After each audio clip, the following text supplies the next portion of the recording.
रात के अंधेरे में सुंदरी एक पुरानी हवेली के बेसमेंट में बंधी हुई है। उसके हाथ पीछे बंधे हुए हैं, आंखें फूली हुई हैं और वो रो रही है। सुंदरी दर्द से, गुलाम गुलाम कहाँ हो तुम?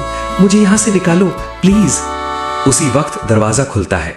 मर्क का फादर, जो अब फुल विलेन बन चुका है, अंदर आता है, हाथ में विस्की का ग्लास और मुंह पे इविल स्माइल। मर्क का फादर, रोने से क्या होगा बेटी, आज रात तुम्हारी जिंदगी बदल जाएगी। कल सुबह तुम्हारा निकाह मुझसे होगा। सुंदरी घिन से, तुम पागल हो गए हो, मैं कभी तुमसे नहीं ब्याहूंगी। वो उसके करीब आता है और उसके चेहरे को हाथ से पकड़ता है। तुम्हारी माँ ने मेरे भाई की जान ली थी, अब मैं उसका बदला तुमसे लूंगा।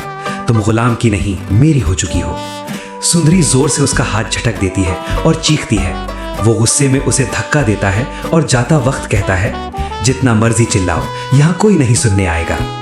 दूसरी तरफ गुलाम को एक अलग कमरे में बंद कर रखा गया है।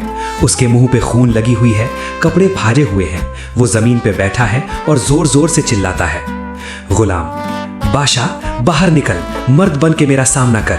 सुंदरी को छोड़ दे वरना मैं तुझे जिंदा नहीं छोड़ूंगा। मर्क के आदमी उसे मारने लगते हैं। एक आदमी कहता है, खाना खा ले वरना भूखा मर जाएगा।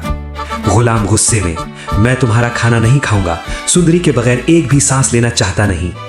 वो बेहोश हो जाता है। उसके सपने में सुंदरी उसे पुकारती हुई दिखती है। हवेली में बादशाह पागल घूम रहा है। मर्क रो रही है। बादशाह चिल्लाते हुए, अगर सुंदरी गुलाम के साथ निकल गई तो मैं तुम्हें तलाक दे दूंगा मर्क, ये सब तुम्हारी वजह से हुआ है। मर्क की मदर आती है और बादशाह को समझाने की कोशिश करती है, लेकिन बादशाह उसे भी गालियां देता है। खुर्शीद पुलिस स्टेशन में रो रही होती है। मैं सिर्फ अपनी बेटी की खुशी चाहती थी, इसके लिए मैं सब सह लूंगी, लेकिन मेरी बेटी को कुछ मत होने देना।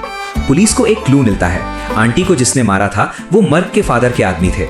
आंटी ने सुंदरी को भगाया था, इसलिए उन्होंने उसे रास्ते में गोली मार दी।